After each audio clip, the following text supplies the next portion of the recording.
Guys, what is going on? It is Spherical here. We are back with the 7 Deadly Sins Season 3, Episode number 4. Real quick, I just want to apologize that this video and the last week's video were about a day late.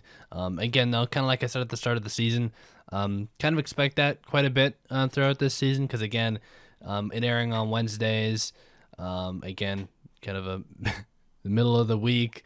I have school and everything to go through, and right now I'm going through a bunch of midterms and stuff, so my entire schedule as a whole is pretty tough to manage right now. But again, just so you guys are aware, I'm still gonna try, of course, to get these out on Wednesdays as much as I can. But it just depends on what I'm doing, of course. So last time on, we saw more of the flashback to the Holy War from 3,000 years ago. And it's still going on, of course. The commandments, or at least a couple of the commandments have shown up. And they were looking for their people back, I guess, that were captured. And unfortunately, Ludosil, who is the leader / also one of the 4 archangels, decided, nah, Chief, we're going to war today. This is our chance to crush these demons. And this episode title, I believe, is something along the lines of the 4 archangels versus the 10 commandments. I love that each race so far has like an elite group of fighters, by the way. 4 archangels, 10 commandments, 7 deadly sins. Come on, the giants and fairies have to have something like that too, right? I mean, if they did, we would have heard of it already, but that'd be kind of cool if like each race had their own elite group of fighters that like are numbered specifically. But yeah, again, King and Deanne are spending their time in Joel and Glucksinia's bodies, and we still don't know exactly, like for sure, what they need to do to get out of this test. But all we know is they're still in it. So yeah. Oh, and one last thing, I guess, is of course we saw Elizabeth. We got her named as Elizabeth, which again, obviously she looked like Elizabeth, but we didn't hear her name till last episode, because I don't know, maybe she was like a twin of Elizabeth's or something. But no, she is Elizabeth, unless she's a twin with the same name. Didn't think of that, did you? No, but it's Elizabeth. And she tried to reason with Derriere, and she got pretty far, and everything backfired eventually on her. But anyways, that's the gist of what happened last episode. I'm ready to get into this episode now. Looks like we're getting into the thick of the war. I'm not necessarily excited for it because like they were so close to peace, but hey, since there will be fighting, hopefully it's good. Anyways, as always, link is at the top of the description. It'll take you to Vimeo. You can watch the reaction highlight there, and then head back here afterwards for the post-episode discussion. With that out of the way, let's get into the episode.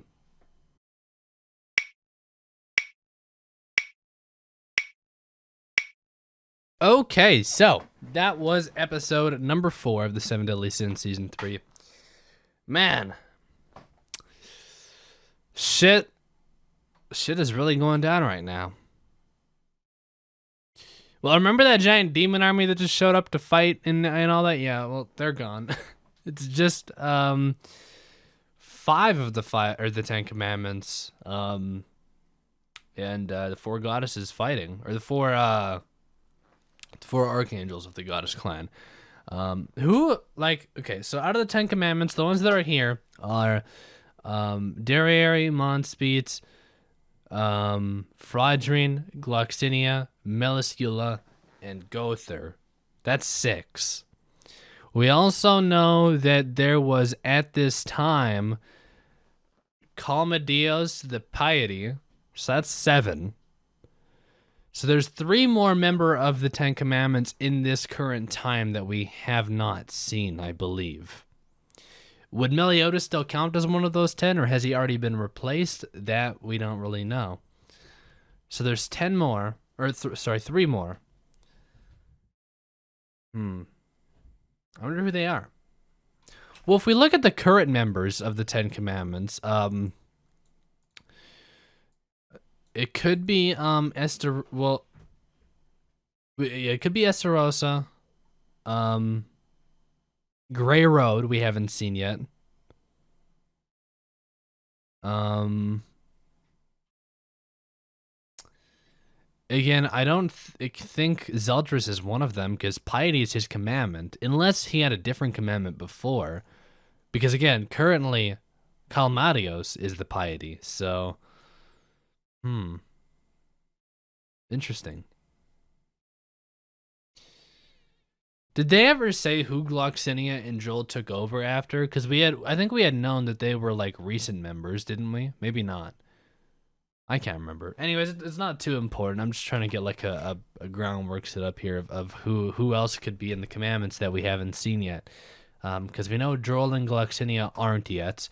Fraudrine is a current member from what we're seeing. Gallant, Meliscula are. Um, Again, Derriere, Monspeed. Did I say them already? The ones we don't know about, again, Zeldris, Esterosa, and Grey Road. So I guess that's 3 more. So those could be the last 3 that we haven't seen yet. Again, it's just kind of weird because Piety's already taken. I don't know. There could be like another couple that like we haven't seen before because in Kalmadios right now is a commandment. We hadn't heard of him till just the last episode. So there could be a couple more that we that were part of the commandments that we hadn't heard of. Like Kalmadios the piety looked kind of like a giant, sort of. What if there was like also a fairy one that that Gloxinia takes over after? Probably not. I don't know. Anyways, it's not that important.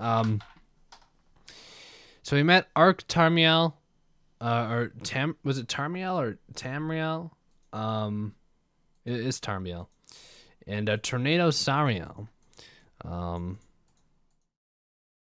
that's interesting. I think this is also, by the way, the first time, starting last episode, the first time we ever found out that there were male goddesses, which would make sense because like, how's the race gonna exist without males? But it's just like goddess male. We also saw the Indra form. So I guess Indra is like some type of like, I don't know, some type of demon that they have locked away in their realm, or maybe it's some type of just myth or legend or something. But I don't know.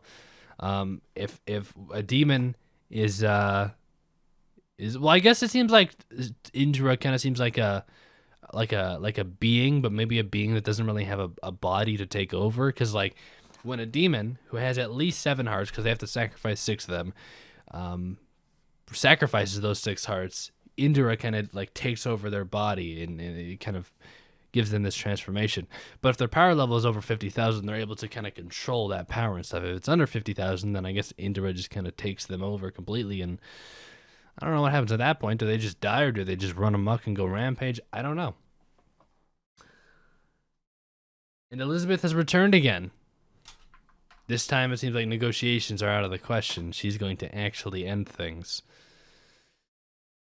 Man, I really did not. I would never have expected, like, going into this season that we were just going to start off with this. Like, this is so much answers we're going to get here. I wonder, what I really want to know is if this is going to show how Gother ends up leaving the 10 Commandments. Because we know he does, and we know the reason why is because he betrayed his commandment, which his commandment is selflessness. So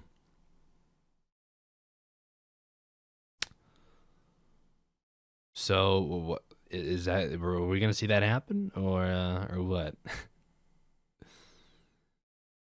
I don't know.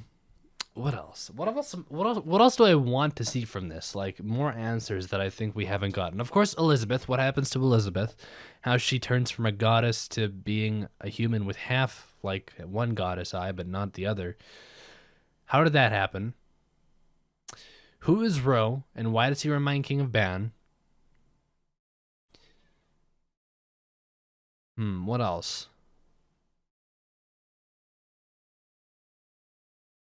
I think that's all I really want to see from this side. Those are the main questions I can think of off the top of my head that I think we want answered here. Also, Nerobasta, like, she's gonna die, right? Because she was, unless like, Are the goddesses dead? Like they're just sealed away, kind of like the demons were, right? So when the old dude like kind of was like he transformed into Narabasta, does that mean Narabasta was dead? Did she have to be dead for him to do that, or was she just like sealed away? I didn't think of that. I guess we don't know. Maybe he explained it earlier, but I can't remember. Hey, it makes it more interesting for me because I don't know if Narabasta is gonna die or not. Because I was first originally thinking, "Ooh, Narabasta is gonna die because like she was part of this technique that the old guy used later on," but she could have just been sealed away too. It's interesting. But yeah, anyways, that pretty much sums up everything from this episode. Big battle. Oh, the censorship. The white blood was back for this episode, at least for this version that I watched. I'm not sure like if it's gonna go back and forth between censorship and non-censorship, that's gonna be hella weird. Like, I would rather it just be censored. Well, unless I guess more important episodes maybe it won't be censored. But it just seems weird. Like, are they switching up time slots or what's going on? Why is this happening? It's just very weird. Anyways, though, I don't really know. It might just be like different versions have censorship, different versions don't. I don't know.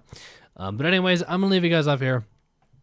So as always, if you guys want early access and or the full-length versions of these reactions, click that link down in the description. It'll take you to patreon.com/sphericalfilms, and you can check that out there. But with that out of the way, I do thank you guys for watching, and I'll talk to you guys all on Wednesday with episode number 5 of Season 3. Until then, peace out.